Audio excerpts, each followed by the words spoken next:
FPI sendiri tanggapan atas kebijakan OJK yang mencabut izin dari Tani Fund sendiri ini seperti apa begitu Bapak?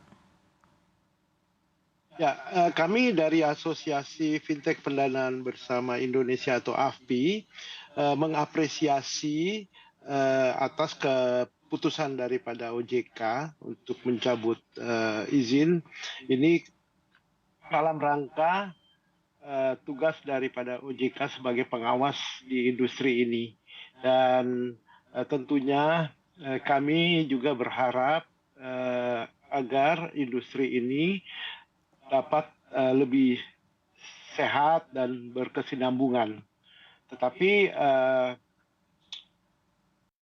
atas pencabutan ini sebenarnya tidak terlalu mempengaruhi bisnis daripada agritech ke depannya. Mungkin itu, Mbak. Oke, baik. Tapi ketika FPI melihat begitu ya tadi berkaitan dengan hal yang dilakukan oleh Tani Fund sendiri seperti apa begitu ya sehingga memang ini perlu menjadi kasus ataupun juga pelajaran bersama secara umum. Seperti apa Pak Encik? Ya, ini sebenarnya memang ranah daripada OJK sebagai otoritas yang mengawasi semua industri fintech peer-to-peer yang berizin tentunya. Dan untuk kasus detailnya kami belum mendapat informasi yang lebih detail dari OJK, tetapi karena ini adalah anggota kami dan terus terang aja sebelumnya kita sudah selalu berdiskusi dengan pengurus dari Tani Fund. Jadi ranah tentang kasus apa yang terjadi di Tani Fund itu adalah domain dari OJK itu sendiri. Begitu mungkin, Mbak. Oke, baik. Baik, kemudian saya akan ke Pak Izudin. Dari Anda sendiri juga seperti apa tanggapannya begitu berkaitan dengan hal ini dan mungkin ketika kita lihat juga dari permasalahan yang Anda juga sudah pahami begitu ya seperti apa sejauh ini sehingga akhirnya sekali lagi bisa menjadi pembelajaran juga untuk di sektor agritech tentunya seperti apa? Ya baik, terima kasih Mbak. Jadi memang kita harus apresiasi putusan OJK untuk mencabut izin dari Tani Fund. Karena memang ini sudah sangat meresahkan masyarakat. Paling tidak kita tahu bahwa kejadian ini menyeruak dalam 2 tahun terakhir, di mana pada 2 tahun lalu itu tingkat kontestasi itu sudah 50%, TWP 90 ya, tingkat kontestasi 90, atau mungkin orang kenal dengan MPL, itu dalam 90 hari itu sudah 50%. Bahkan awal 2023 itu sudah 63%. Jadi memang ini sudah sangat meresahkan bagi masyarakat luas dan juga ini artinya sudah banyak juga yang menggugat begitu dan memang harus ditindaklanjuti dan saya juga apresiasi OJK sudah melakukan tindakan sesuai dengan prosedur, artinya sudah dikomunikasikan, kemudian juga sudah diberikan sanksi administratif dan selanjutnya ada PKU juga pembatasan kegiatan usaha hingga pada akhirnya setelah semua tahapan itu dilalui dan memang belum ada tindak lanjut dari pihak Tani Fund, maka memang sudah sepatutnya bagi OJK untuk mencabut izin dari Tani Fund itu. Nah, adapun pembelajaran tadi bagi investor, masyarakat, itu tentu harus lebih cermat, ya begitu, karena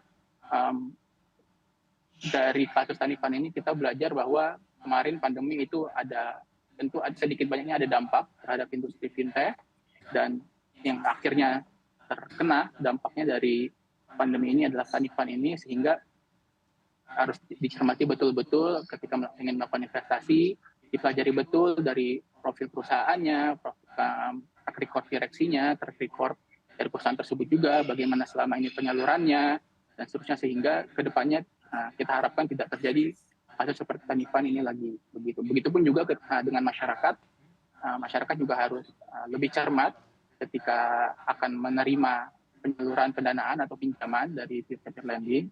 Tentu kita tidak bisa mengeneralisir semua agritech begitu.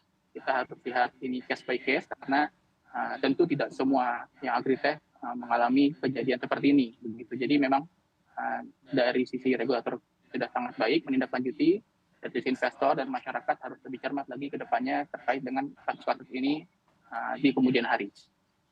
Oke, baik. Kemudian saya akan kembali ke Pak Ancik, begitu ya. Pak Ancik sendiri melihat mungkin dari sisi ataupun juga dari kacamata FPI seberapa disayangkan begitu kejadian yang terjadi pada Tani Fund ini sendiri begitu. Karena kalau kita lihat memang model bisnisnya ini sebetulnya sangat menarik dan betul-betul mungkin ketika di lapangan di mana sektor ataupun juga para pelaku industri di bidang pertanian ini juga membutuhkan pendanaan, ini kan bisa beralih ataupun juga bisa mengacu kepada Tani Fund sendiri begitu. Tapi ketika kita melihat ada kasus seperti ini seberapa disayangkan sebetulnya karena mungkin dari sisi upaya yang dilakukan oleh Tani Fund ini sendiri untuk menyelesaikan salah satu permasalahan di sektor pertanian ini sebetulnya bisa kita katakan cukup baik begitu. Seperti apa, Pak Ancik?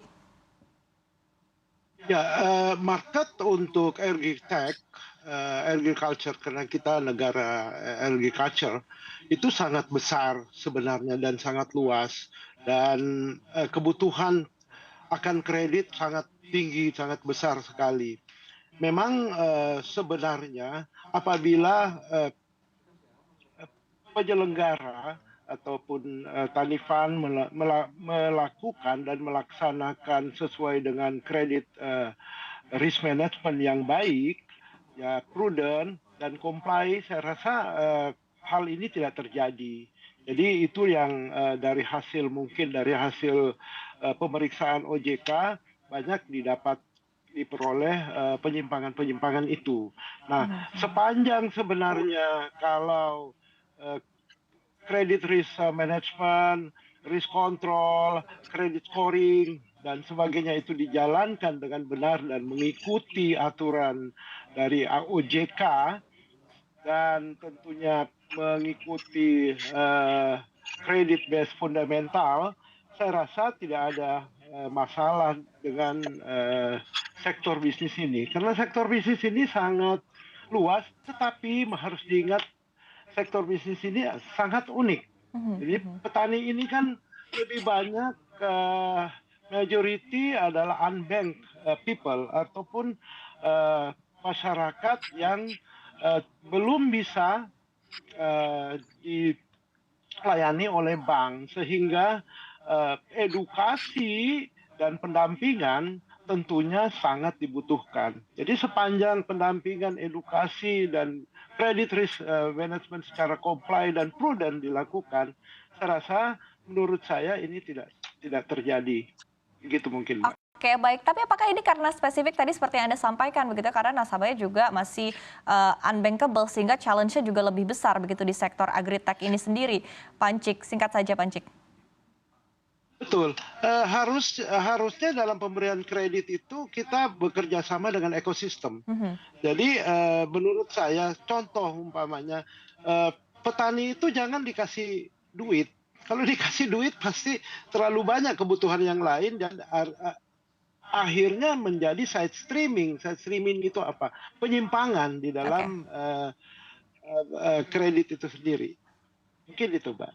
Oke. Namun dalam bentuk apa? Mungkin ketika tidak dikasih dalam bentuk uang, mungkin dalam bentuk apa nanti kita akan bahas begitu ya dengan Pak Ancik. Tapi saya akan ke Pak Izi terlebih dahulu. Pak Izudin, maksud kami kalau kita lihat mungkin pernyataan yang disampaikan oleh Pak Ancik ya sebelumnya bahwa kredit ini juga memang harus disalurkan secara prudent, kemudian challenge juga dihadapi untuk sektor pertanian, untuk sektor agriculture di tanah air. Nah sehingga pandangan Anda dari Indef sendiri seperti apa? Ya, memang satu Tani Fund itu ataupun seluruh pelaku fintech itu harus menerapkan good corporate governance ya, artinya GCG itu harus diterapkan. Kemudian juga dari sisi GRC ya, governance, risk, and compliance juga harus diimplementasikan.